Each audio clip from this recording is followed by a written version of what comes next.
Assalamualaikum warahmatullahi wabarakatuh. Dalam video ini saya akan memberikan tutorial cara membuat variabel dan input data menggunakan SPSS.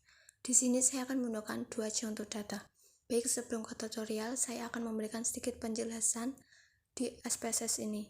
Di saat buka SPSS akan ada dua layar yang akan muncul. Untuk layar yang pertama adalah untitled.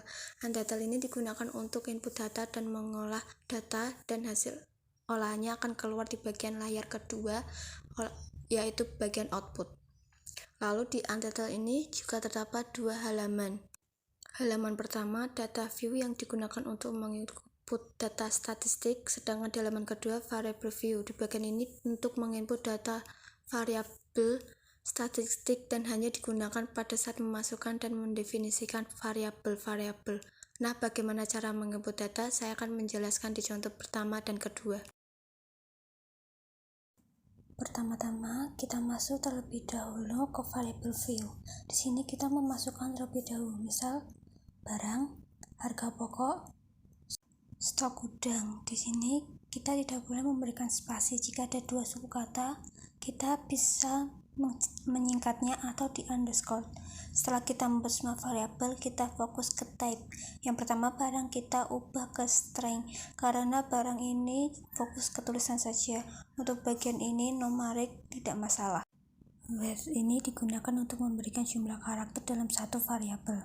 Karena untuk nama-nama barang lebih dari 8 huruf, maka kita beri 20 saja. Lalu di bagian desimal maksudnya adalah apakah untuk angka yang digunakan terdapat koma. Jika tidak ada, maka kosongkan saja. Label di sini menjelaskan di bagian depan, jadi misalnya barang, harga pokok atau unit, dan stok di gudang. Bedanya di sini apa? Bedanya jika di bagian label ini perlu dispasi, sedangkan yang di depan disingkat saja atau tidak boleh ada spasi.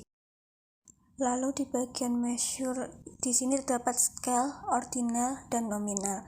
Nah, karena bagian ini angka, maka gunakan scale saja. Baik, setelah kita membuat semua variabel, sekarang kita menginput data. Dalam penginputan data, kita sesuaikan dengan data yang kita gunakan. Semisal, buku tulis, harga pokok per unit 3.000, stok di gudang 5.240, lalu tas punggung 80.000, 40.000, dompet 45.000, 22.000, jam tangan 70.000, 2.500. Isi sesuai dengan data sesungguhnya.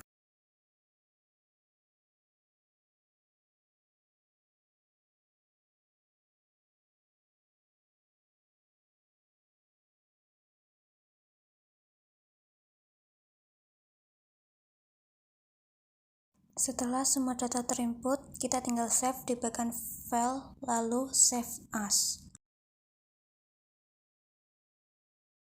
Di contoh 2 ini penulisan variabel view sama dengan contoh pertama tadi. Di sini saya akan memasukkan nama, angkatan, gender, dan prodi. Ingat ya teman-teman, di bagian ini kita hanya perlu menyingkat saja. Lalu di bagian label ini kita jelaskan nama mahasiswa, angkatan mahasiswa, gender, program studi. Di bagian type kita ubah yang nama ke string. Di measure ini bagian angkatan, gender, program studi kita ubah ke scale karena bagian ini angka. Di bagian nama ini karena saya akan mencantumkan nama panjang, maka width-nya kita ubah ke 30 saja. Setelah di bagian variabel selesai, kita masuk ke data view. Di contoh kedua ini saya akan menginput 44 nama mahasiswa.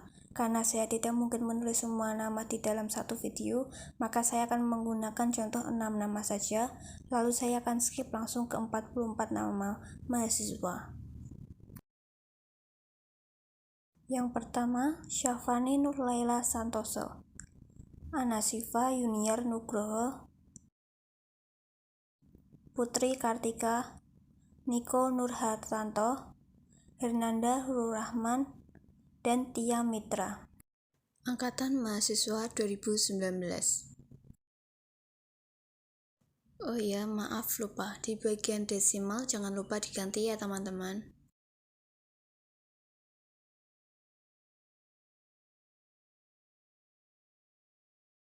angkatan 2017, 2020, 2020, 2020, dan angkatan 2020. Untuk di bagian gender dan prodi ini merupakan data yang sifatnya kategori, misalnya untuk gender perempuan, laki-laki gitu. Nah, kita tidak boleh menuliskan perempuan laki-laki karena dalam SPSS yang terdeteksi hanya angka. Jadi kita harus mengcoding terlebih dahulu. Coding ini merupakan kesepakatan peneliti saja, misal gender 1 untuk perempuan dan 2 untuk laki-laki. Prodi 1 untuk akuntansi dan 2 untuk manajemen. Setelah itu lalu kita masuk ke variable view bagian values ini. Terus tuliskan bagian gender 1 perempuan ADD, 2 laki-laki ADD laku oke. Begitu pula untuk prodi 1 akuntansi ADD, 2 manajemen ADD. Oke, setelah kita selesai coding kita bisa melihatnya di bagian view lalu value label. Nah, maka akan terlihat gender dan prodinya. Kita lanjutkan untuk membuat 44 nama mahasiswa. Setelah semua selesai 44 nama mahasiswa, maka setelahnya kita save data tersebut. Untuk memastikan apakah file datanya sudah tersimpan, kita bisa buka di bagian output, lalu dokumen, maka akan muncul nama data yang kita simpan. Sekian penjelasan dari saya, mohon maaf jika masih ada kesalahan. Wassalamualaikum warahmatullahi wabarakatuh.